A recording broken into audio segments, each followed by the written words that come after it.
नमस्कार। मैं अरुणाभ सौरभ। थोड़ी तकनीकी व्यवधान के कारण से आपसे बातचीत नहीं हो पाई।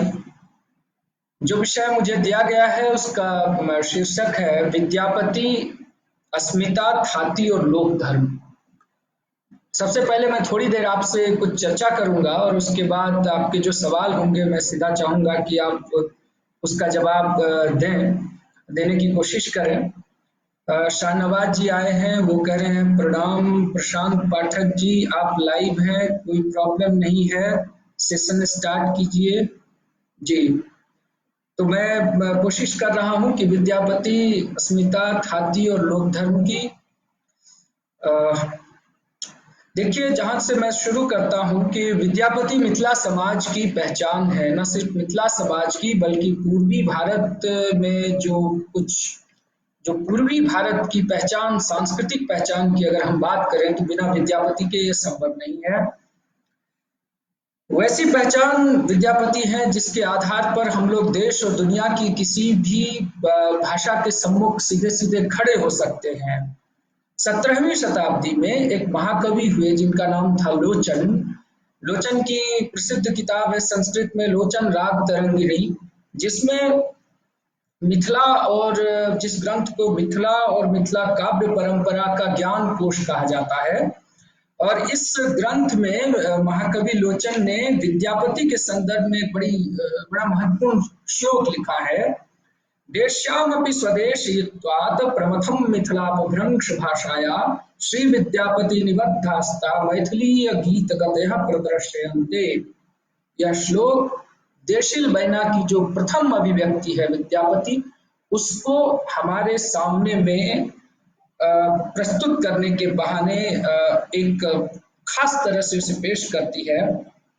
यहाँ पर डॉक्टर जयकांत मिश्र को मैं कोट करना चाहता हूँ, जो कि हिस्ट्री ऑफ मैथिली लिटरेचर के लेखक रहे हैं। वो कहते हैं उस अपनी किताब में, अतीत काल से वर्तमान काल तक कोटि कोटि मिथिलावासी इनके गीत गाते हैं तथा दैनंदिन जीवन में लगभग सकल महत्वपूर्ण विषय में इनकी रचना का, विशेषतः धार्मिक एवं हृदयग्राही रचना का व्यवहार करते आ रहे हैं। मिथिला में गीत की परंपरा विद्यापति के नाम से इस तरह तादाद प्राप्त कर लिया है कि सामान्य लोग विद्यापति के नाम में गीत के अंत में विद्यापति की भणिता यानी भनई विद्यापति जोड़ देते हैं और विचार तक नहीं करते जो यह प्रस्तुत गीत वास्तव में विद्यापति द्वारा रचित है या नहीं। विद्यापति की भणिता जोड़कर बहुत से कवियों ने रचनाएं की है, फिर भी विद्यापति के गीत और काव्य प्रथम दृष्टया सुनने और पढ़ने वालों को समझ में आ जाता है कि ये विद्यापति के हैं अथवा नहीं है। इसी अर्थ में विद्यापति मिथिला की सांस्कृतिक पहचान है और एकमात्र पूरे भारत में एकमात्र कवि जिसकी पहुंच सांस्कृतिक रूप से हर जाति, धर्म, लिंग, नस्ल से ऊपर उठ करके एक क्षेत्र की जो क्षेत्रीय अस्मिता है उसके रूप में विद्यापति में जैसी दिखाई देती है, वैसे मुझे नहीं लगता कि भारतीय भाषा के किसी कवि की वो पहचान रही हो जो एक क्षेत्र की क्षेत्रीय सांस्कृतिक अस्मिता का प्रतिबिंब विद्यापति जैसा जिनका हो। इसीलिए विद्यापति एक तरफ संस्कृत के प्रकांड पंडित होते हुए भी देसिल बैना में अपनी अभिव्यक्ति करते हैं, अवहट्ट और मैथिली को अपनी काव्य भाषा के रूप में उसका प्रयोग करते हैं। ग्रंथों के आधार पर अगर हम कहें तो विद्यापति के कई सारे ग्रंथ हैं। कीर्तिलता, कीर्ति पताका, ये दो अवहट्ट भाषा में लिखे गए हैं और पदावली सिर्फ एकमात्र ग्रंथ है जो मैथिली में विद्यापति द्वारा रचा गया है। लेकिन पदावली उनकी अक्षय कीर्ति का आधार है और जो कीर्तिलता और कीर्ति पताका है ये दरअसल में अवहट्ट में रचित होने के कारण यह ग्रंथ जब मैं पहली बार कीर्तिलता की जब मैं बात करूं तो महाराज कीर्ति सिंह का इसमें यशोगान किया गया है। और कीर्ति सिंह के पिता गणेश्वर को जब असलान नामक किसी युवक ने छल से मार डाला और मिथिला पर अधिकार कर डाला, कीर्ति सिंह ने अपने भाई वीर सिंह के साथ जौनपुर जाकर के वहां के सुल्तान की सहायता से असलान को युद्ध में परास्त कर पितृवध का प्रतिशोध लेकर मिथिला को पुनः जीतने की कथा प्रारंभ करते हैं। यहाँ से कीर्तिलता की जो मूल पृष्ठभूमि है ये शुरू होती है। कहानी जो शब्द है, जिसको आप विधा के रूप में कहानी कहते हैं, कहानी का पहला प्रयोग विद्यापति करते हैं कहानी के नाम से, वो ना कहते हैं, और कहानी के नाम से विद्यापति प्रयोग करते हैं। तो मेरा ख्याल है कि कहानी का प्रयोग भारतीय साहित्य और भारतीय भाषा में विद्यापति कहानी के पहले प्रयोग करता रहे हैं। दूसरी बात की गोरक्ष विजय, भू परिक्रमा, मणि मंजरी, पुरुष परीक्षा, लिखनावली, शैव सर्वस्वसार, प्रमाणभूत संग्रह और गंगा वाक्यावली, दान वाक्यावली, दुर्गा भक्ति तरंगिणी, विभाग सार, गया पत्तलक, वर्ष कृत्य आदि जो ग्रंथ हैं ये इनके संस्कृत में लिखे गए ग्रंथ हैं। अब मेरा मानना ये है कि जो विद्यापति की पदावली है, जो मैथिली भाषा में रचित होने के कारण, जिसमें विभिन्न देव देवियों की स्तुतियां की गई है, दूसरी तरफ श्रृंगार के कई मोहक और बहुत आकर्षक गीत इसमें समाहित किए गए हैं, तो एक तरफ घोर श्रृंगार और मधुरा भक्ति की इसमें परिकल्पना की गई है। कुछ लोग इसके आधार पे विद्यापति को जयदेव की परंपरा में सिद्ध करते हैं, कुछ लोग गीत गोविंद की परंपरा का विस्तार कहते हैं, और इसी के आधार पे विद्यापति को सुकवि, कंठहार और मैथिल कोकिल जैसी उपाधियों से विद्यापति को विभूषित करते हैं। तो पदावली विद्यापति की सर्जना का सबसे उत्कृष्टतम स्वरूप है, और देव भाषा की जगह इसमें लोक भाषा का प्रयोग कर विद्यापति ने अपनी सांस्कृतिक चेतना को अपने जनता के सामने में, अपनी क्षेत्रीय अस्मिता को, अपनी जो उनकी जो सोचने समझने की जो वास्तविक दृष्टि है, उसको अपनी क्षेत्रीय अस्मिता के साथ पदावली में प्रस्तुत करते हैं।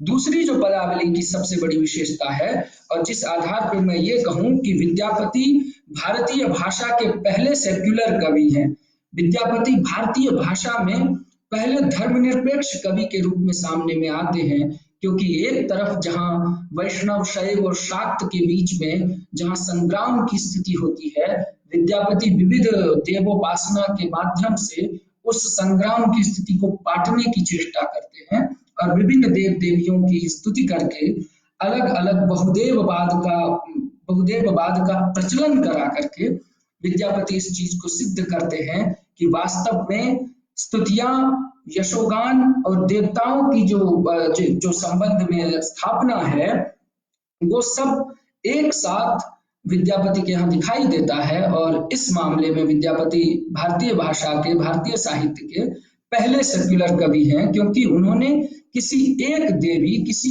एक देवता पर रिजिड होकर के उन्होंने कुछ नहीं कहा, बल्कि जो कुछ कहा वो बहुत ही विविधतावादी और बहुलतावादी दृष्टि के साथ विद्यापति हमारे सामने मतलब प्रस्तुत होते हैं।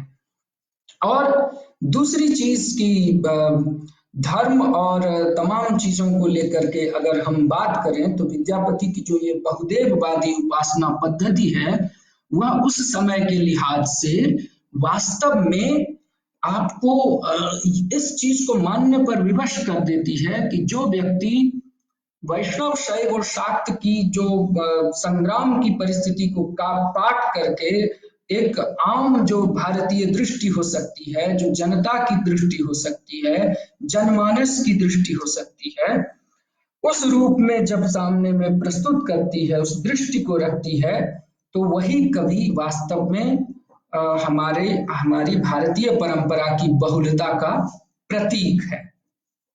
एक तरफ आप देखते हैं कि विद्यापति के गीतों का प्रभाव न सिर्फ मिथिला पर है, बल्कि पूरा बंगाल।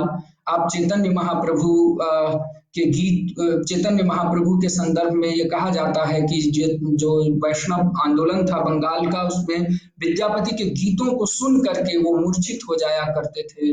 और कई ऐसे गीत थे जैसे कि कहब हे सखी, आनंद घोर, चिर माधव माधव मंदिर मोर, और विद्यापति के काल को लेकर के अगर हम बात करें तो अमूमन जो इस पर इतिहासकारों के मध्य एक अलग अलग विवाद का विषय है। मोटे तौर पर ये मान लीजिए कि इनका कार्यकाल 1350 ईस्वी के बाद से शुरू होता है और इस फेर में न पड़ते हुए कि उनका जन्म कितने ईस्वी में हुआ, क्योंकि जब भी हम अपने महापुरुषों के जन्म को लेकर के बात करते हैं तो इस पर एक अमूमन विवाद की परिस्थिति बन जाती है और हम तय नहीं कर पाते हैं कि वास्तव में इनका जन्म कब हुआ। ये जन्म और मृत्यु बताने से की अपेक्षा हमें ये चेष्टा करनी चाहिए और ये समझनी भी चाहिए कि जो हमारी परंपरा के, जो हमारी भाषा के, जो हमारी संस्कृति बोध की जो चेतना के कवि हैं या जो हमारी परंपरा के निर्माता हैं, उनका न कभी जन्म होता है न उनकी कभी मृत्यु होती है। वो काल से ऊपर के लोग होते हैं, इसलिए हम इसमें जो हम देखने की चेष्टा करें तो इस दृष्टि से देखें कि इनका जन्म मतलब 14वीं शताब्दी अगर हम मान लेते हैं तो ये एक साझा जो विद्वानों के मत हैं उसमें एक साझा मान्यता यही निकल के सामने आती है। बिस्फी नामक गांव में इनका जन्म बताया जाता है, जो कि उस समय के दरभंगा जिले में उनका जो गांव है वो पहले दरभंगा जिले में था और इस समय वो मधुबनी जिले में पड़ता है। बिस्फी से मतलब विद्यापति का सीधा सीधा उसी गांव से संबंध रहा है और मिथिला नरेश के यहाँ ये दरबार में थे। जो जिस अर्थ में हम और आप विद्यापति को दरबारी के आधार पर खारिज कर देते हैं, तो यहाँ स्पष्ट होना चाहिए कि दरबार की जो संस्कृति रही, विद्यापति भले दरबार में नौकरी करते रहे लेकिन उनकी जो चेतना थी वो इतनी क्रांतिकारी थी और आज के अर्थ में क्रांतिकारी थी कि विद्यापति ने एक तरफ दरबार में नौकरी की तो दूसरी तरफ रानी के श्रृंगार का वर्णन किया, तो तीसरी तरफ कीर्तिलता में जौनपुर के बाजार में जो कांस्यकार हैं वो जो कांसे पर जो उनकी कलाकृतियां उभरती हैं, तो उसके कांसे पर जो काम हो रहा है, उस कांस्यकारों के काम करते समय जो कांसे पर ध्वनि उपस्थित होती है, उसका भी विद्यापति उस ध्वनि को सुनने की चेष्टा करते हैं। ये एक अद्भुत दृष्टि है विद्यापति के यहाँ। एक तरफ आप द्वंद्व और तनाव की परिस्थिति देख सकते हैं विद्यापति के काव्य में, दूसरी तरफ उस समय का पूरा जो मध्यकाल की जो पूरी परिस्थिति है वो दिख सकती है। हमें यह नहीं भूलना चाहिए कि विद्यापति आदिकाल, साहित्य के आदिकाल के कवि जरूर हैं, लेकिन ऐतिहासिक रूप से भारतीय इतिहास में मध्यकाल के कवि हैं और मध्यकाल के जो भी सांस्कृतिक मूल्य हैं, जो सांस्कृतिक प्रवृत्तियां हैं, जो चेष्टाएं हैं, वो सब विद्यापति के यहाँ उपस्थित हैं। इसी के साथ व्यापक जो सामाजिक समरसता और समन्वयवादी सिद्धांत का प्रतिपादन विद्यापति ने किया है वो अनूठा है। बहुदेववादी विचार की अवधारणा और उसका विकास आधुनिक काल में वही सेक्युलरिज्म के रूप में जो बहुदेववाद है, उपासना का जो मामला है, उपासना के आधार पर विविध देव देवियों की उपासना करना, संवैधानिक रूप से जो बहुदेववाद है वही संवैधानिक रूप से धर्मनिरपेक्षता में परिवर्तित हो जाता है। अगर उसको हम थोड़ा व्यापक स्तर पर देखने की कोशिश करें तो जो बहुदेववाद है वही धर्मनिरपेक्ष अवधारणा को पुष्ट करता है। इसलिए मैंने आपसे कहा था कि विद्यापति भारतीय भाषा के पहले सेक्युलर कवि के रूप में मुझे दिखाई देते हैं। उनकी जो भक्ति है उसमें अंधश्रद्धा कहीं नहीं है भक्ति के गीतों में, बल्कि वो राधा कृष्ण की प्रणय लीलाओं के वर्णन करते समय उसमें खो जाते हैं और उसमें ऐसा खो जाते हैं जैसे वो राधा कृष्ण की प्रणय लीला को सामने सामने देख रहे हों। और दूसरा कि एक तरफ विद्यापति जहां आपको दरबारी कवि लगते हों, दूसरी तरफ अन्नहीन, गृहहीन और वस्त्रहीन जो जन है, मंत्रहीन, क्रियाहीन जो जन है, उसके बीच में विद्यापति के गीत आखिर क्यों आज तक इतने लोकप्रिय हैं, इस पर विचार करने की जरूरत है। इस पर भी विचार करने की जरूरत है कि आखिर कौन सा ऐसा कारण है जिसके कारण विद्यापति एक साथ मिथिला, बंगाल, असम, उड़ीसा से लेकर के पूर्वी उत्तर प्रदेश में जो 16 संस्कार होते हैं, उस 16 संस्कारों में विद्यापति के गीत गूंजते हैं। आखिर कौन से ऐसे कारण हैं जिसके रूप में हम अगर देखें तो एक बहुदेववादी अस्मिता कहीं भी भारतीय समाज में ठोस रूप में नहीं रही है। उपासना पद्धति के आधार पर आज तक हम विभिन्न प्रकार से मतों में बटे हुए रहे हैं। भारतीय समाज में सब दिन से ये परंपरा रही है, वैष्णव अलग, शैव अलग और शाक्त अलग। इन तीनों के बीच में कभी भी सांस्कृतिक एक जो साझापन है वो नहीं है। और विद्यापति आखिरकार क्या करते हैं, अगर मंशा के रूप में देखें कि उनकी मंशा क्या थी, जौनपुर के जो मुस्लिम जो सुल्तान होते हैं वहां से वो मतलब मिथिला के राजा को एक साथ मिला देना, यानी हिंदू मुस्लिम जो सांस्कृतिक ऐक्य है, जो एकता है, उसको एक साथ मिलाने का काम वो विद्यापति करते हैं और वो मध्यकाल में करते हैं।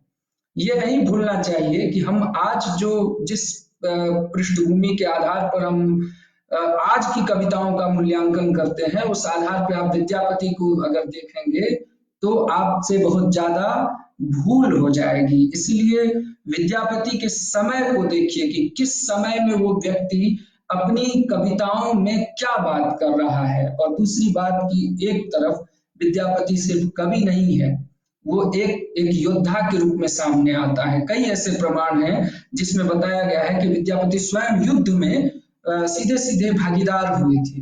कई ऐसे प्रमाण हैं जिसमें बताया गया है कि विद्यापति कई शालाओं का निर्माण विद्यापति ने किया था और कई तालाब आज तक विद्यापति के बनाए हुए तिरहुत और मिथिला के इलाके में आज तक पाए जाते हैं। तो हम किसी भी तरह से यह कहना कि विद्यापति एक सामंती संस्कार के कवि हैं, तो लोग ऐसा कहने लगते हैं, तो ये उनके साथ ना आप वहां न्याय कर पाएंगे और ना मतलब खुद के साथ न्याय कर पाएंगे, और विद्यापति के साथ तो नहीं ही करेंगे। यहाँ पर विद्यापति अंधश्रद्धा और जो मतलब श्रद्धा के नाम पे जो बंटवारा है, उससे ऊपर उठ करके भक्ति को वास्तव में मार्ग के रूप में देखने की चेष्टा करते हैं। इसलिए जो विद्यापति का भूगोल है वो इतना विस्तृत है, जो दावा विद्यापति को लेकर के मिथिला के लोग करते हैं, बंगाल के लोग भी विद्यापति को उतना ही मान सम्मान देते हैं, और विद्यापति को एक साथ हिंदी के लोग भी उतना ही सम्मान देते हैं। उड़िया और असमिया में भी विद्यापति उतने ही लोकप्रिय हैं। कहना न होगा कि वो भाषिक इंद्रधनुष के सबसे बड़े कवि हैं, आचार्य कवि हैं, जिन्होंने भाषा का एक इंद्रधनुष हमारे सामने में रखा है। विद्यापति के गीत मिथिला के सभी जाति, सभी वर्ग, सभी धर्म के लोगों के बीच में लोकप्रिय हैं। आप देखें कि फणीश्वर नाथ रेणु ने बहुत महत्वपूर्ण लेख लिखा है विद्यापत नाच को लेकर के, और विद्यापत नाच जिस प्रकार से लोकप्रिय है, आप देखेंगे कि फणीश्वर नाथ रेणु स्वयं मानते हैं कि मिथिला के अवर्ण समाज में यह विद्यापत नाच की परंपरा बहुत पुरानी रही है और आज तक जीवंत है। दूसरी चीज की विद्यापति का जो सीधा सीधा प्रभाव है, जब आप अभी भी जाएं और जो ताजिया जो होता है उसमें आपको विद्यापति के गीत गाती हुई मुस्लिम महिलाएं भी मिल जाएंगी। और मजे की बात है कि ताजिया के समय जो ताजिया के का जो गीत उस जिस समय में प्रस्तुत किया जाता है, जब लोग ताजिया निकाल करके जो घूमने की जो परंपरा है, तो उस समय विद्यापति के गीत गाए जाते हैं। ये एक कवि की ऐसी ऐसी प्रासंगिकता, ऐसी पहुंच, इस तरह से सामाजिक सांस्कृतिक बाना बुनने वाला कवि भारतीय समाज में दूसरा कोई नहीं दिखता। खास करके हम हिंदी के लोगों को तो ये मान के चलनी चाहिए कि हम हमारे पास विद्यापति है तो हमारी बहुत सी शंकाओं और आशंकाओं और जो हमारे मन के सवाल हैं उससे हम सीधा सीधा जूझ सकते हैं। मैथिली में एक बड़े आलोचक हुए मोहन भारद्वाज, वो कहते हैं कि विद्यापति प्रतिरोध और संघर्ष की भाषा के जन्मदाता है। प्रतिरोध और संघर्ष की भाषा मोहन भारद्वाज जी का प्रयोग है। मैथिली में गीत रचना करते समय वे अपनी मातृभाषा प्रेम स्वतंत्र रूप से प्रकट कर सकते थे, लेकिन ऐसा उन्होंने नहीं किया। वे सक्कय वाणी के विरोध में, सक्कय वाणी मतलब संस्कृत, वे सक्कय वाणी के विरोध में मैथिली को काव्य भाषा बनाते हैं। विरोध और समर्थन सुविचारित था। संस्कृत श्रीमंत वर्ग की भाषा रही, इसलिए वो अस्वीकार थी। इसके विपरीत मैथिली देशी भाषा थी जो सर्वजन प्रिय थी, इसीलिए उसमें गीत लिखना मनोनुकूल रहा। यहाँ पर ये मोहन भारद्वाज जी कहते हैं कि उनका जो चुनाव था वह विरोध और जो समर्थन था, भाषाओं को लेकर के जो मान्यताएं थी वो बहुत सुनियोजित थी, और इसलिए विद्यापति के यहाँ जो यह जो चेष्टा आपको दिखती है कि एक तरफ वो प्रतिरोध, जिसको मोहन भारद्वाज प्रतिरोध कहते हैं, दरअसल में वो प्रतिरोध क्या है? विद्यापति के यहाँ आप देखेंगे कि सामाजिक रूप से जब आप जातियों में विभक्त भारतीय समाज है, जो धार्मिक उन्माद में बटा हुआ जो भारतीय समाज है, वह विद्यापति की कविताओं में दिख जाता है। वास्तव में दिख जाता है कि विद्यापति क्या कहने की चेष्टा करते हैं और हमारे समाज की वास्तविक संरचना क्या है।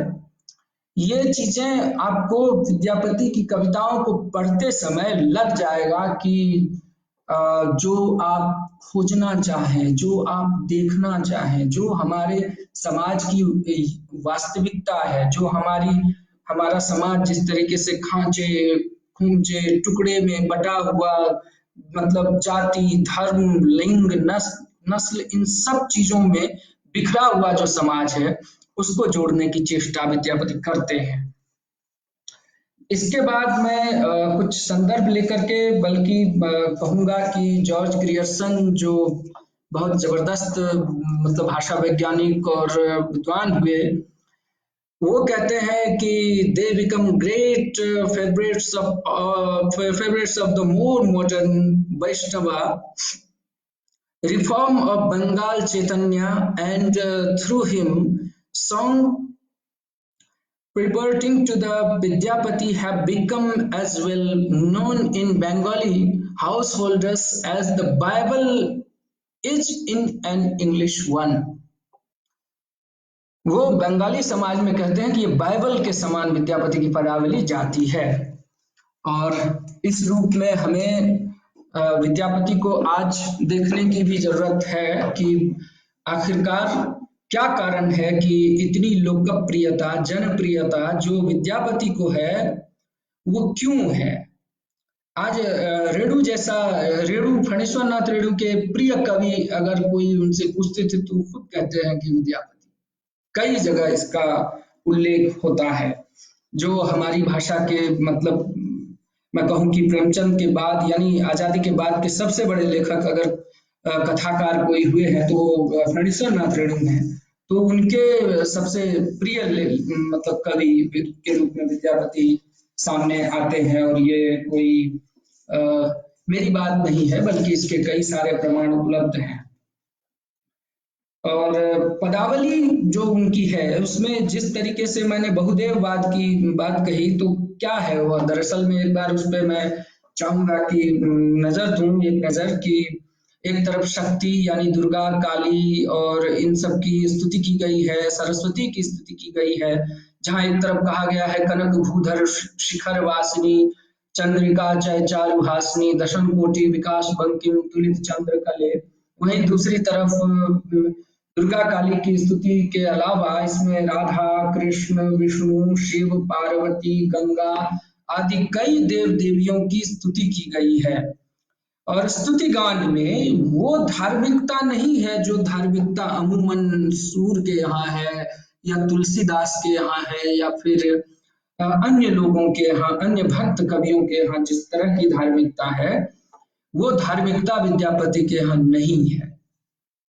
और जो श्रृंगार की बात आती है तो बार बार एक बड़ा ही मतलब बेवकूफाना विश्वविद्यालयी सवाल है कि विद्यापति भक्त हैं अथवा श्रृंगारी।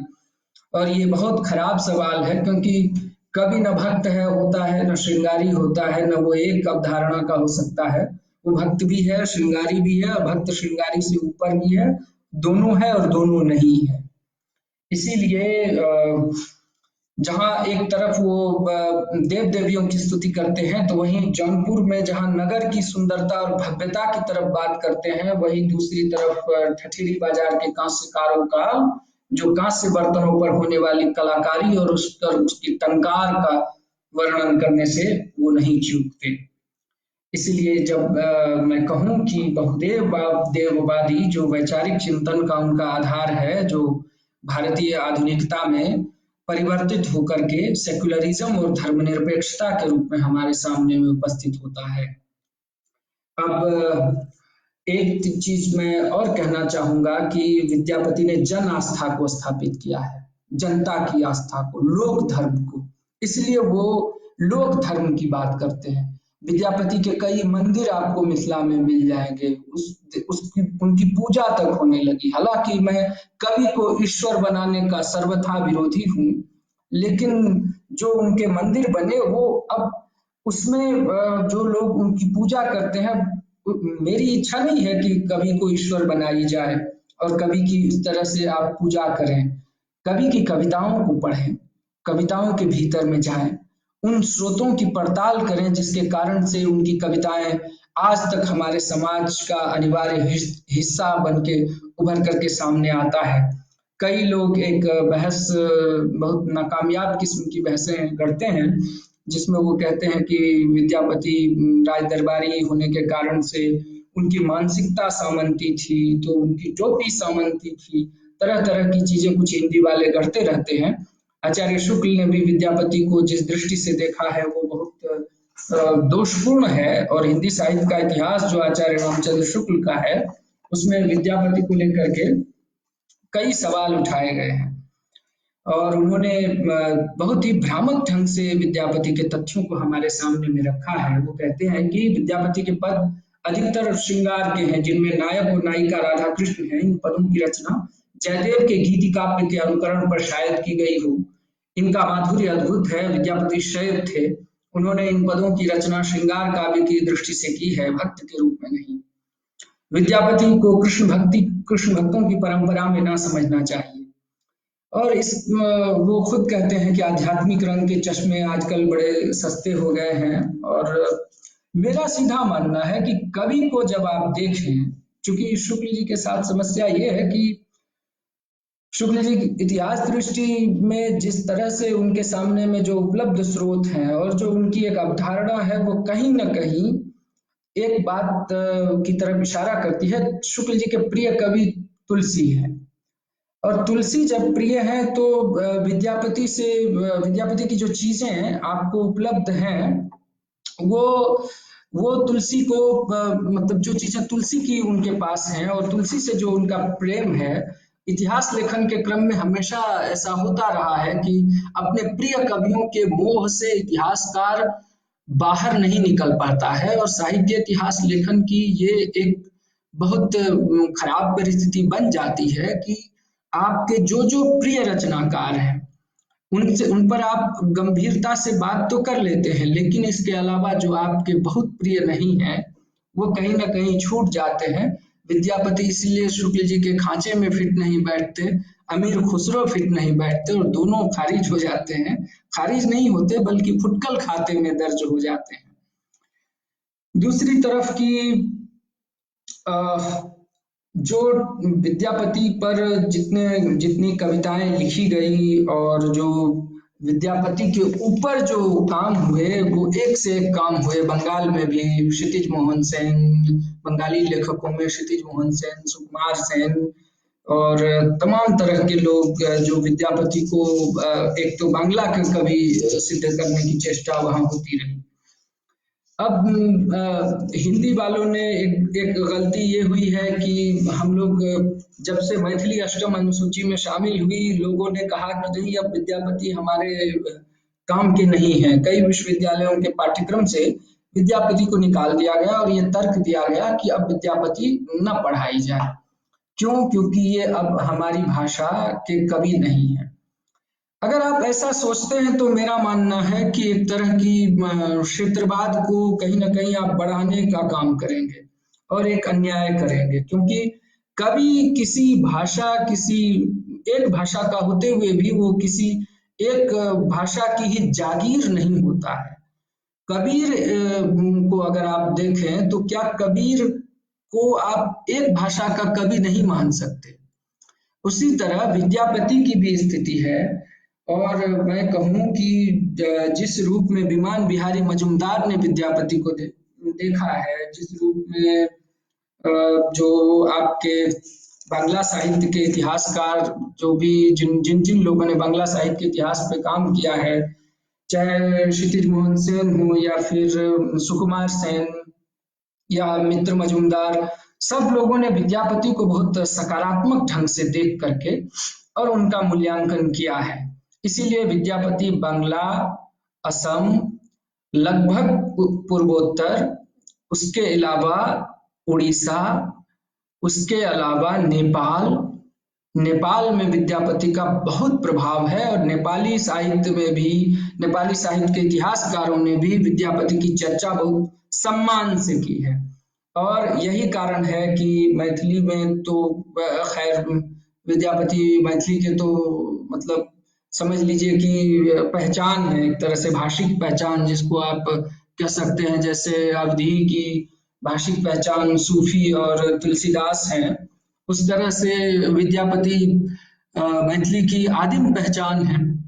सांस्कृतिक जागरण के कवि मतलब रामविलास शर्मा जैसे जो बड़े आलोचक हैं, उन्होंने विद्यापति को सांस्कृतिक जागरण का जन्मदाता जैसी उपाधि देने की चेष्टा की है।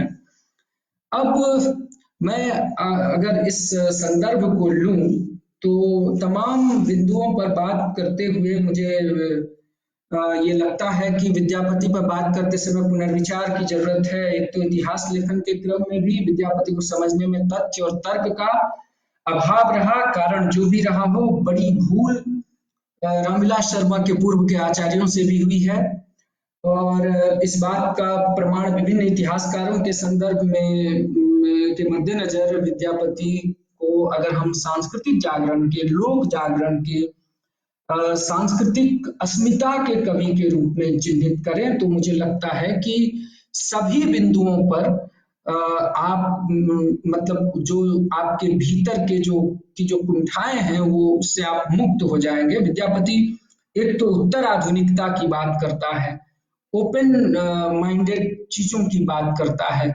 सुतली छलो हम घरबा रे गरबा मोतिहार, राइत जखन भिनसरबा रे पिया आइल हमार, कर कौशल कर कपैत रे गरबा उरटार, कर पंकज उर थपैत रे मुख चंद्र निहार। ये उनके यहाँ जो श्रृंगार है वो उत्तर आधुनिक है।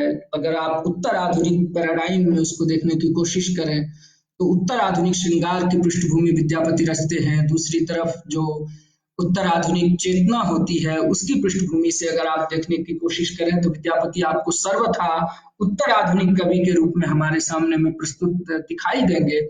तीसरी तरफ अगर आप उनको क्रांतिकारी कवि के रूप में मूल्यांकन करना चाहें तो उनके यहाँ तमाम पदों में जो वैष्णव आंदोलन से लेकर के बंगाल के जो मतलब वैष्णव संप्रदाय है, सब के सब आप किसी न किसी रूप में जितने वैष्णव संप्रदाय बंगाल में फलीभूत हुए उस पर विद्यापति का सीधा सीधा प्रभाव रहा है।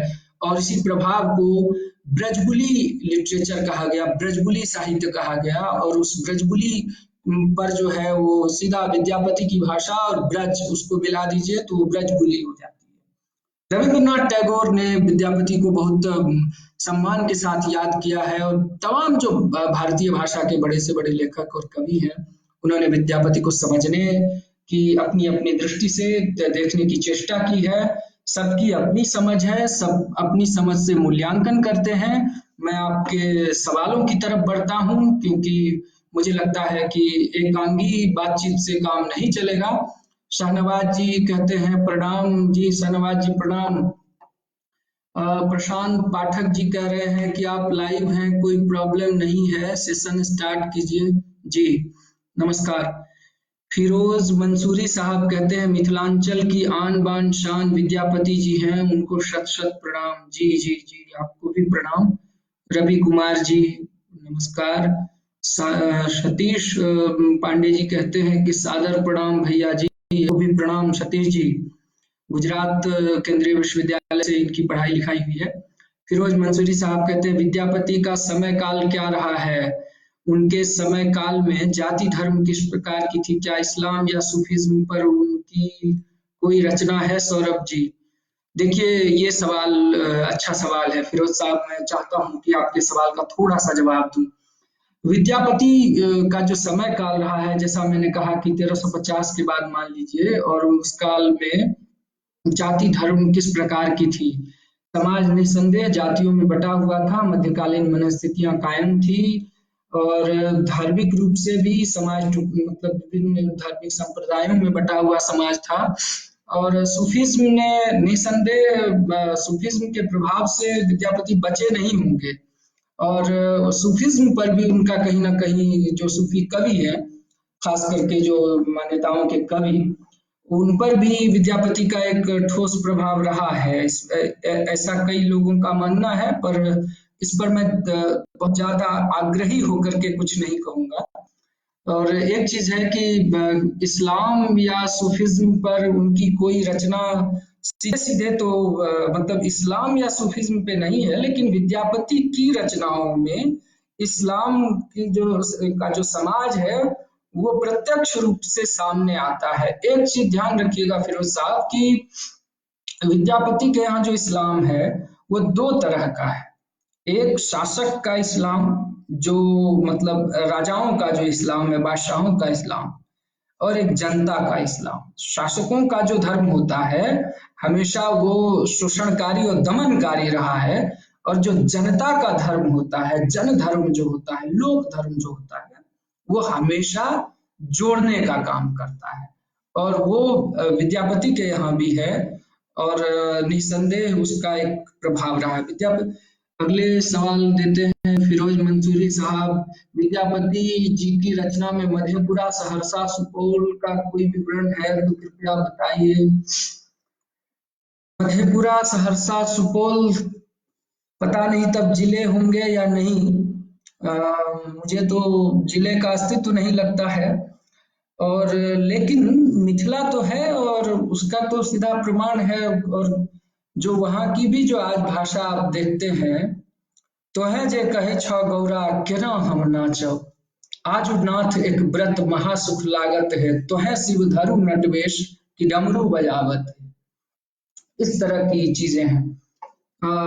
संदीप यादव जी हमारे कलीग हैं, वो कहते हैं शानदार। जी संदीप जी नमस्कार। सुधांशु फिरदौस साहब जो हमारी पीढ़ी के बहुत सशक्त युवा कवि हैं, कई कमेंट किए हैं कि नेटवर्क की दिक्कत है, हम पीछे रह गए। नहीं गुरु, आप पीछे कैसे रहेंगे, आप हमारी पीढ़ी के आगे हैं। अरुणाब जी की जय। जी सुधांशु भाई आपकी भी जय हो। राजा भोगेंद्र का गुणगान करते हैं। राजा भोगेंद्र का गुणगान मैं समझ नहीं पाया, बहरहाल कौन सा भोगेंद्र, लेकिन अगर गुणगान आपको लगता है तो मैंने चेष्टा नहीं की है गुणगान करने की, और मैं कोशिश करता हूं कि यशोगान न करूं बल्कि एक कवि के रूप में विद्यापति को समझने की कोशिश करूं। हम सब लोगों को कोशिश करनी चाहिए। और मैं जो बात कह रहा हूँ वो कोई ब्रह्म सत्य जैसी बात नहीं है। वो जो जो चीजें उपलब्ध हैं बस उन्हीं के आधार पे आप लोगों से बातचीत करने की चेष्टा की है। बहरहाल बहुत अच्छा लगा सुधांशु भाई। पावस कुमार मंडल जी कहते हैं जबरदस्त जी, नमस्कार। आयुष पाठक जी कहते हैं प्रणाम भैया, बहुत सुंदर। जी आयुष पाठक जी बहुत सुंदर, प्रणाम। तो मुझे लगता है कि आप सबका जो सवाल है उसका साझा निचोड़ ये है कि विद्यापति को समझते हुए हमें यह नहीं भूलना चाहिए कि हम मध्यकाल को समझने की कोशिश कर रहे हैं। यह वो दौर है जब सत्ता और वर्चस्व की नीति एक साथ चल रही होती है। ये वो दौर है जब सत्ता का धर्म और जनता के धर्म में एक विभाजक रेखा है। सत्ता का जो धर्म है वो शोषणकारी है और जो जन धर्म है वह लोक धर्म के रूप में अस्मिता बन करके सामने में उपस्थित होता है।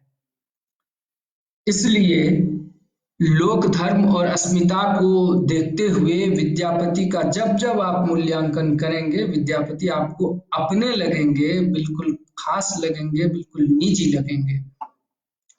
और अगर मैं देख लूं कि कोई और कमेंट अगर इस बीच में आपका आया हो तो मुझे लगता है कि सीधा सीधा मुझे इसी पेज पे रहना चाहिए। संजय कुमार ठाकुर जी क्या कह रहे हैं? मुझे आपकी टिप्पणी दिख नहीं रही है सर, संजय कुमार ठाकुर जी। इसके अलावा मोहन मुरारी झा साहब, मोहन मुरारी झा जी रहते हैं हैदराबाद में रहते थे और अभी सर रहते हैं अपने गांव में समस्तीपुर में। बहुत सक्रिय हैं, सांस्कृतिक रूप से बड़े सुसंपन्न व्यक्ति हैं और इनकी जो सांस्कृतिक चेतना है वो बहुत महत्वपूर्ण है। इसके अलावा सत्यम कुमार झा कुछ कहते हैं। सत्यम, हाँ बताएं आप क्या कह रहे हैं, यहाँ लिखें तो मुझे कुछ समझ में आए। तो फिलहाल जी हाँ, सुधांशु फिरदौस का कमेंट फिर आ गया। सुधांशु भाई बहुत बढ़िया, आप तो शानदार कवि हैं और आपकी कविताएं, आप विद्यापति की परंपरा का विस्तार करते हैं एक तरह से। और हमारे दौर में जो युवा कवि हैं वो भी बेहतर रच रहे हैं। मुझे लगता है कि सबको अपने पुरखों को अपने तरीके से याद करनी चाहिए। आप मूल्यांकन कीजिए, सूर का भी मूल्यांकन कीजिए, कबीर का भी मूल्यांकन कीजिए, तुलसी का भी मूल्यांकन कीजिए। आप जिनका भी मूल्यांकन करना है, तो जायसी का मूल्यांकन, मलिक मोहम्मद जायसी साहब का मूल्यांकन कीजिए, आप पीपा का मूल्यांकन कीजिए, धन्ना का कीजिए, आप सत्यम कुमार झा, मध्यकालीन इतिहास की चर्चा आपने की है, क्या इनको साहित्यकार से इतर इतिहासकार माना जा सकता है? सत्यम, देखिए इतिहासकार इनको क्यों मानेंगे आप? ये एक कवि हैं और ये ध्यान रखिए कि इतिहास का निर्माण, इतिहास के दो ही स्रोत हैं, एक साहित्यिक स्रोत, दूसरा पुरातात्विक स्रोत। इतिहास को समझने में दो ही चीजें काम आ सकती है, एक तो पुरातत्व और दूसरा है कि आपका साहित्य। तो आप अगर विद्यापति को पढ़ते हैं तो उसको पढ़ते समय आपको अपने यहाँ के मध्यकालीन इतिहास का एक एक पूरा का पूरा प्रतिबिंब हमारे सामने में उपस्थित होता दिख जाएगा। लेकिन आप इनको इतिहासकार मत मानिए, इनकी कविताओं में आप इतिहास के स्रोतों की पड़ताल कर सकते हैं, जहां तक मुझे लगता है। जी सतीश पांडे जी फिर कहते हैं कि विद्यापति को समझने के लिए कुछ आलोचनात्मक पुस्तकों के नाम बताइए। किस भाषा में बताना है सतीश भाई? अगर हिंदी में समझना हो तो रामवृक्ष बेनीपुरी साहब ने जो पदावली की जो भूमिका लिखी है, मुझे लगता है कि वो बहुत शानदार है। क्या भूमिका लिखी है रामवृक्ष बेनीपुरी जी ने। इसके अलावा शिव प्रसाद सिंह की किताब विद्यापति अपने आप में एक अल्टीमेट किताब है, जो लोग भारतीय प्रकाशन इलाहाबाद से प्रकाशित हुई है। जयकांत मिश्र की एक किताब आप देख लीजिए जो हिस्ट्री ऑफ मैथिली लिटरेचर है, इसका अनुवाद भी साहित्य अकादमी ने मैथिली साहित्य का इतिहास के नाम से प्रकाशित किया है। इसके अलावा आप अवधेश प्रधान सर जो मेरे गुरु रहे हैं बनारस हिंदू विश्वविद्यालय के, मैं समझता हूँ कि आज जो कुछ दृष्टि विद्यापति के संदर्भ में मैं विकसित कर पाया उसमें प्रधान साहब का बड़ा योगदान है। अवधेश प्रधान सर विद्यापति जब पढ़ाते थे तो लगता था कि वास्तव में उनके भीतर से एक विद्यापति बोल रहा होता है, और जो विराट चेतना के साथ प्रधान जी बोलते थे तो हम लोग क्लास में मंत्रमुग्ध हो जाते थे। इस बात का प्रमाण जो हमारे बैच के विद्यार्थी लोग हैं, अब अगर किस एक दो लोगों का नाम मैं लूंगा तो कुछ लोग छूट जाएंगे, फिर भी मैं लेने की हिम्मत कर रहा हूँ। वंशीधर हैं, अभिषेक राय हैं, ये लोग ये बता सकते हैं आपको बेहतर, प्रेमदत्त हैं, कि किस तरीके से प्रधान जी विद्यापति को समझते थे। तो अवधेश प्रधान की एक किताब है कीर्तिलता और विद्यापति का युग, जिसमें प्रधान जी ने बहुत कायदे से कीर्तिलता के माध्यम से विद्यापति के युग का मूल्यांकन किया है। और ये जवाब आपको सत्यम जी जो कह रहे हैं कि मध्यकालीन इतिहास, तो वो कीर्तिलता और जो विद्यापति का युग है, ये पर समय आपको इतिहास पर भी आपको समझने की चेष्टा हो सकती है। सुभद्र झा की किताब बहुत प्रसिद्ध है, दशांश ऑफ विद्यापति, ये तो आप जानते ही होंगे। रामविलास शर्मा की जो किताब है भारतीय साहित्य की भूमिका, ये भी एक बार देखिए, उसमें विद्यापति पे बड़ा अच्छा चैप्टर है। विमान बिहारी मजूमदार की किताब है the comprehensive history of Bihar, जो जिसके संपादक सैयद हसन अस्करी और गयासुद्दीन अहमद हैं। इसके खंड 2 और भाग 1 में बहुत सारे संदर्भ विद्यापति को लेकर किए गए हैं। दूसरी चीज कि फणीश्वर नाथ रेणु का जो विद्यापत नाच है वो साप्ताहिक विश्वामित्र के 1 अगस्त 1945 के अंक में प्रकाशित हुआ था। और फिर मोहन भारद्वाज की किताब है, जो आप देखना चाहते हैं तो आप एक बार देखें, अर्थात करके मैथिली अकादमी पटना से ये किताब छपी हुई है।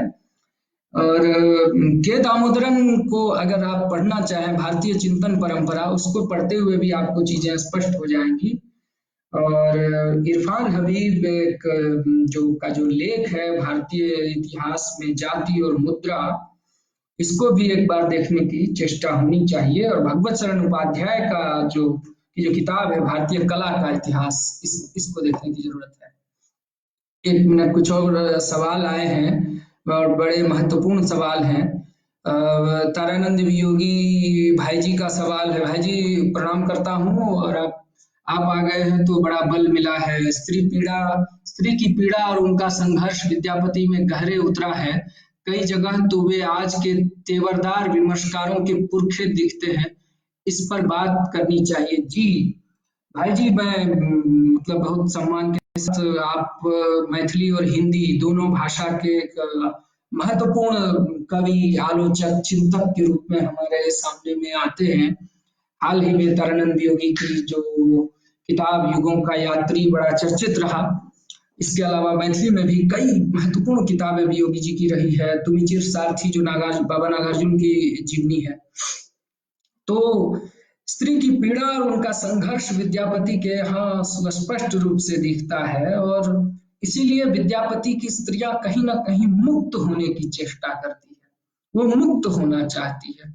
वो जो मुक्ति की आकांक्षा है, वही उसकी जो सामाजिक रूप से जो उत्पीड़ित स्त्री है, उसकी जो मुक्ति की भावना है, दरअसल में वही पर विद्यापति उसको दिखाने की कोशिश करते हैं, और वो बड़ा साफ दिखता है। मैं आपकी बात से 100% सहमत हूं कि तेवरदार स्त्री विमर्श जो आज दिख रहा है, उस तेवरदार स्त्री विमर्शकार के पुरखे के रूप में वास्तविक रूप से सामने में आते हैं। और ये कहते हुए मुझे जरा भी संकोच नहीं होता है कि अगर इंडियन क्रिटिकल फेमिनिज्म की बात करें, तो मैंने जैसा पहले कहा कि इंडियन सेक्युलरिज्म के फर्स्ट पोएट अगर मुझे कहना हो तो मैं विद्यापति को कहूंगा। तो वैसे ही मैं दूसरी स्थापना ये कह रहा हूँ, हो सकता है आप लोग खारिज भी कर दें, कि इंडियन इंडियन जो क्रिटिकल फेमिनिज्म है उसके फर्स्ट पोएट अगर कोई मुझे दिखते हैं तो वो विद्यापति दिखते हैं भाई जी। सत्यम कुमार झा कहते हैं कि आज के समकालीन मैथिली साहित्य के परिप्रेक्ष्य में विद्यापति का साहित्य किस तरह देखें। सत्यम जी, विद्यापति का साहित्य के बिना, विद्यापति पर बात किए बिना मैथिली साहित्य पर कोई भी बात करेंगे वो बेमानी होगी। अभी जैसा कि ऊपर में दानानंद वियोगी साहब ने सवाल उठाया था, तो वियोगी जी विद्यापति को समझ करके उनकी अवधारणा को चिन्हित करके ये बात कहते हैं। और आपका भी सवाल उसका एक एक्सटेंशन है। एक तरफ एक मैच्योर क्रिटिक का सवाल है और दूसरी तरफ एक जो लर्निंग यूथ का सवाल है। अगर आज के संदर्भ में भी हम मैथिली साहित्य में अगर विद्यापति को देखें, उनका मूल्यांकन करें, तो बिना विद्यापति को समझे, बिना विद्यापति को बूझे और बिना विद्यापति पर बात किए अगर आप किसी भी तरह की चर्चा करते हैं तो वो आप मैथिली के साथ भी अन्याय करेंगे और विद्यापति के साथ भी अन्याय करेंगे। विद्यापति साहित्य को देखने की इसलिए भी जरूरत है कि एक तरफ यह कवि अपनी परंपरा में पूर्णतः आधुनिक है। एक आधुनिक परंपरा जिसको आप कहते हैं कि सामाजिक रूप से आधुनिक परंपरा, उसका सूत्रपात करने की चेष्टा विद्यापति के यहाँ दिखता है। दूसरी तरफ एक ऐसा कवि जो भारतीय भाषा का जो सूत्र है, जो सूत्र गढ़ने की चेष्टा है, देसिल बैना सब जन मिठा जो कहना है, ये महज एक सूत्र नहीं है, कोई एक समीकरण नहीं है, ये वो स्थापना है जिसके दम पर आप भारतीय साहित्य में, बल्कि मैथिली साहित्य कहें तो कम होगा, हिंदी साहित्य भी कहें तो कम होगा, बल्कि ये कहिए कि भारतीय साहित्य में विद्यापति को समग्रता में देखने की जरूरत है। और हर सवाल का जो जिस तरह आज सामाजिक सांस्कृतिक जो हमारे सामने में सवाल हो सकते हैं, उन सब सवालों का जवाब विद्यापति के यहाँ दिखेगा। विकास झा कह रहे हैं, विकास झा मामा जी की विद्यापति काल के की मैथिली साहित्य का भक्ति काल कहल जा सके कि नहीं।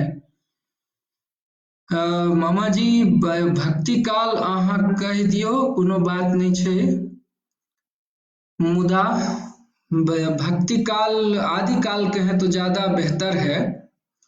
और बल्कि भक्ति काल की पृष्ठभूमि रचने वाले कवि के रूप में आप इसको देखें। सुशांत भास्कर विद्यापति की पदावली से अलग समझने की कोशिश, विद्यापति को पदावली से अलग समझने की कोशिश क्यों नहीं होती है? कीर्तिलता और कीर्तिपता का साहित्यिक कम ऐतिहासिक महत्व की दृष्टि से अधिक तत्व है। जी सुशांत भास्कर जी, मैं आपके सवाल से बिल्कुल सहमत हूँ।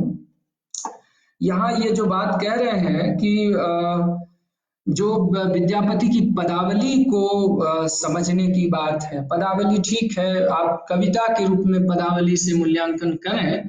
कीर्तिलता और कीर्तिपता का एक को आप हिस्टोरिकल रिसोर्स के रूप में देखें तो ज्यादा बेहतर होगा। और कीर्तिलता कीर्तिपताका में जो मध्यकालीन इतिहास है, जो सांस्कृतिक मध्यकालीन जो मतलब मेडाइवल कल्चरल हिस्ट्री है, उसको समझने में ये किताब आपकी मदद करेगी। बिहार कवरेज से प्रशांत पाठक, साहित्य और हमारी परंपरा का क्या योगदान होगा आज की परिस्थिति से लड़ने में, कृपया प्रकाश डालें। साहित्य और हमारी परंपरा का क्या योगदान होगा आज की परिस्थिति से लड़ने में? देखिए, जब समाज संकुचित होगा, जब परिस्थितियां संकुचित होगी, जब मूल्य संकुचित हो जाएंगे, उससे बचाने का काम साहित्य करेगा। उसके संकुचन को विस्तार जो है, संकुचन की चेष्टा को बदल करके विस्तारित चेतना का विकास जो है वो साहित्य करता है। तो हमारी परंपरा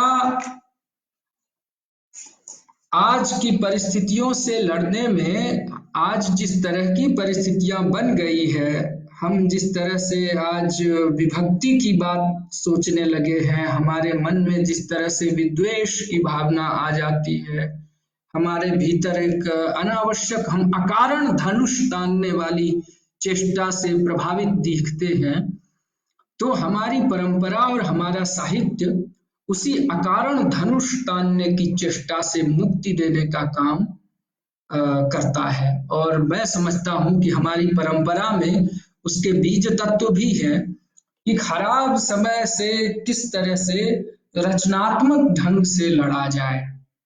आज जिस तरीके से पूरा विश्व एक महामारी का सामना कर रहा है, कोरोना नाम से, तो आप देखें कि उस महामारी का सामना करते समय हर दौर में कोई ना कोई चीज आपको ऐसी दिखेगी जो कि बहुत अपने युग को बहुत ज्यादा, मतलब उसका बहुत खराब प्रभाव दिखता है। तो आज अगर आप देखें कि जिस हिसाब से हम आज की परिस्थितियों का मूल्यांकन करें तो समय खराब है, तो इसमें आप क्या कर सकते हैं? अपने पुराने दिनों को याद करिए, आज के समय को देखिए, पुरखों को याद कीजिए, अपने पुरखैन को याद कीजिए, जो हमारे दौर की जो मतलब हमारे दौर में भी कई स्त्रियां आज सक्रिय और सृजनशील हैं, और अपने हमारे पूर्वज जो वीरा रही हैं, जो से लेके महादेवी और सुभद्रा जी तक की, और तमाम जो एक बड़ी परंपरा जो भारतीय साहित्य की रही है, उन सब ने एक बेहतर रचा है और बेहतर रचने की कोशिश की है। तो मैं ऐसा मानता हूं कि हर दौर को मजबूती से, अगर आज आपको आज की परिस्थितियों का मूल्यांकन करना है तो आपको बीते हुए कल में जाना पड़ेगा, और बीते हुए कल में जा करके आपको उसकी चुनौतियों को समझना पड़ेगा, और उसमें उस कल को देखना पड़ेगा, और उस कल का मूल्यांकन अगर आपने कर लिया तो आने वाला कल जो होगा आपका वो सुरक्षित रहेगा और बड़ा ठोस रहेगा, रचनात्मक रहेगा।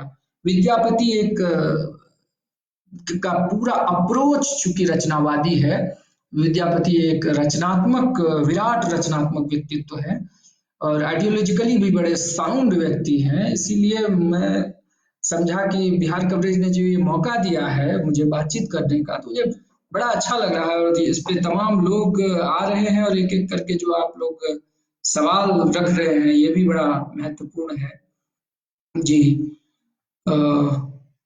अभी विकास झा साहब कह रहे हैं कि विद्यापति मैथिली की सांस्कृतिक भाव के कवि हैं या भक्ति भाव के कवि।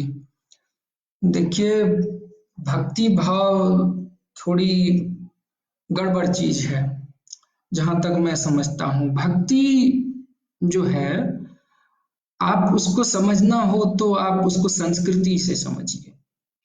सांस्कृतिक जो मूल्य हैं, योग हैं, उसमें भक्ति, ज्ञान, कर्म सब आ जाएगा, सारे योग आ जाएंगे। अगर आप उसको सिर्फ भक्ति से समझेंगे तो थोड़ी गड़बड़ी हो जाएगी।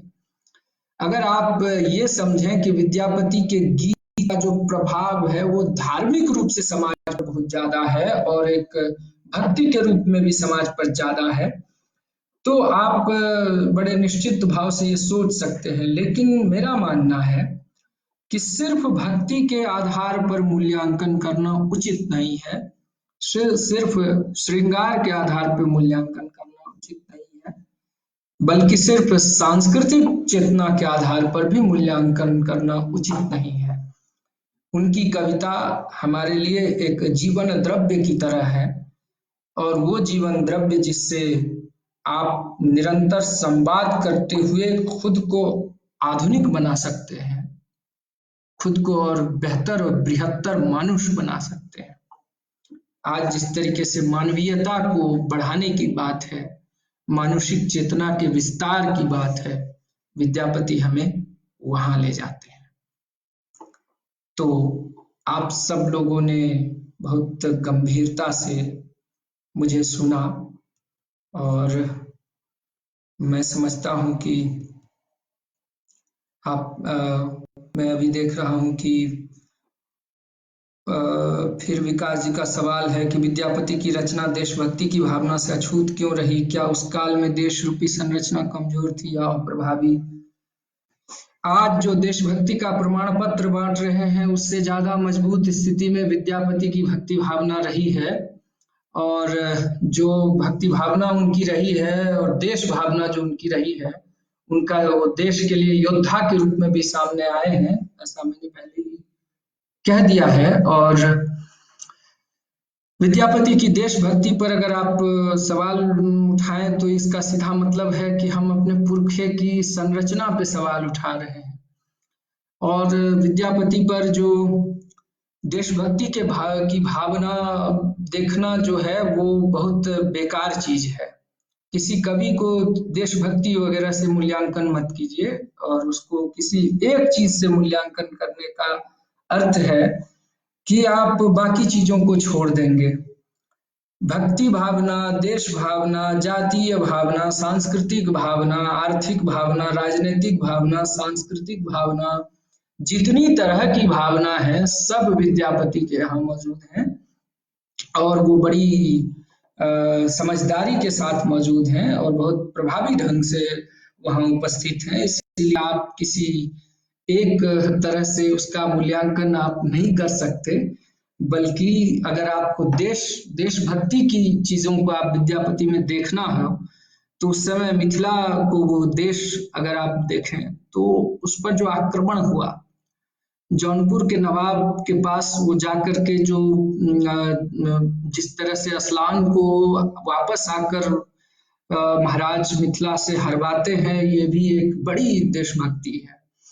इसीलिए एक चेष्टा मेरी ये कोशिश रहनी चाहिए हम लोगों की कि किसी कवि का मूल्यांकन या किसी बड़े रचनाकार के मूल्यांकन में बड़े तटस्थ होकर के देखने की जरूरत है, और हम लोग बस उसी तटस्थता के साथ देखने की कोशिश करें। वहाँ आधुनिकता भी है, वहाँ मध्यकालीन बोध भी है, वहाँ एक साथ प्राचीन दृष्टिकोण भी है, एक साथ वीरता भी है, एक साथ युद्ध कौशल भी है, एक साथ भक्ति भावना है, एक साथ देशभक्ति है, एक साथ जातीय चेतना है, एक साथ संस्कृति बोध है, एक साथ आर्थिक दृष्टिकोण है, एक साथ राजनीति है, एक साथ धर्म है, एक साथ श्रृंगार है, एक साथ भक्ति है। इसीलिए मेरा ये मानना है कि विद्यापति में आपको पूरे भारतीय समाज का जो एक कंप्लीट जो कंस्ट्रक्शन है वो बहुत बेबाक और विश्वसनीय होकर के आपको दिखेगा। दीपक मनमोजी कहते हैं कि बहुत शानदार व्याख्या। जी दीपक जी, अभी मैंने देखा कि 2 महत्वपूर्ण लोग ऑनलाइन हैं, पद्मश्री उषा किरण खान जो हमारी बुआ जी हैं, मैं प्रणाम करता हूँ जी, और अजीत आजाद जी भी यहाँ दिख रहे हैं ऑनलाइन। तो अजीत जी आपको भी प्रणाम करता हूँ, आप भाई जी हैं। तो इसलिए आप जब विद्यापति के पास जाएं, पूर्वाग्रहों से मुक्त होकर जाएं। आप जैसा कि विद्यापति के पास आप जिस दृष्टि से देखना चाहेंगे उस दृष्टि का पूरा कोलाज आपके सामने में उपस्थित दिखेगा।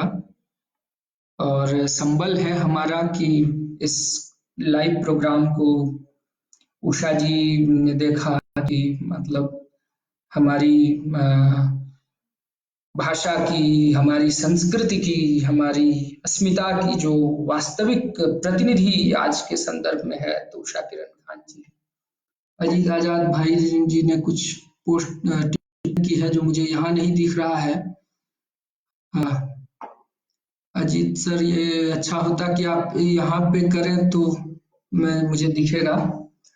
बहरहाल जातीय जागरण और सांस्कृतिक जागरण की पृष्ठभूमि में देखने की मैंने कोशिश की थी, और मेरी कोशिश ये रहेगी कि आप लोग भी विद्यापति को पढ़ें, समझें, देखें, और वो एक आपको हर समस्या में जब आप दुखी हों, जब आपका मन विचलित हो, तो एक बार गा के देखिए, बड़ सुख सार पाउल तू तीरे, छड़इत निकट नयन बह नीरे, कर जोड़ी बिनमय बिमल तरंगे, पुनि दर्शन होए पुरमति गंगे।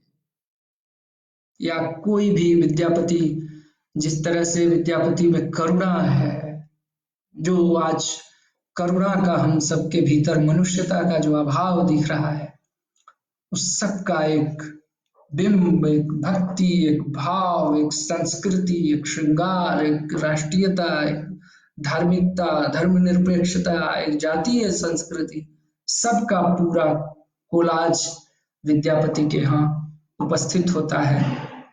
तो मेरा ख्याल है कि आप सबने जिस हिसाब से बातें कही हैं, जो सवाल आपने किए हैं, विकास झा साहब का कमेंट आया है बहुत सुंदर जी, मुझे भी बहुत अच्छा लगा कि आप लोगों ने इतने महत्वपूर्ण सवाल किए। और भी किसी को सवाल हो तो ठीक है, वरना मैं समझता हूँ कि ये काफ़ी है, 1 घंटे 7 मिनट हो चुके हैं। तो जल्दी जल्दी में कोई किसी का सवाल हो तो मैं 1 आध मिनट ले सकता हूँ, वरना मैं समझता हूँ कि आप सब लोग विद्यापति को बल्कि मैं चाह रहा हूँ कि अगर आप सब लोग उठाओ तो मैं विद्यापति के एक पद को थोड़ा गा के सुनाऊं, कैसा रहेगा? आप लोग पहले बताएं।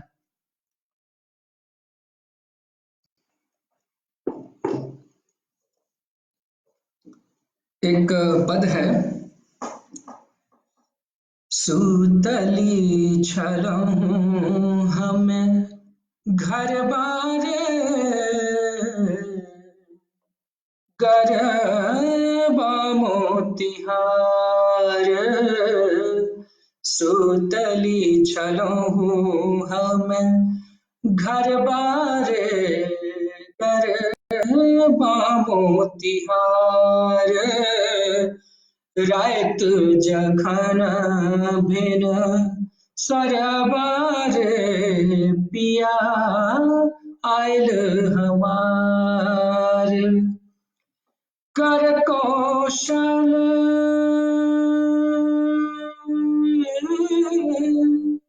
कर कौशल कर कपैत रे, गरबा उरटार, कर पंकज उर थपैत रे, मुख चंद्र निहार, भनहि विद्यापति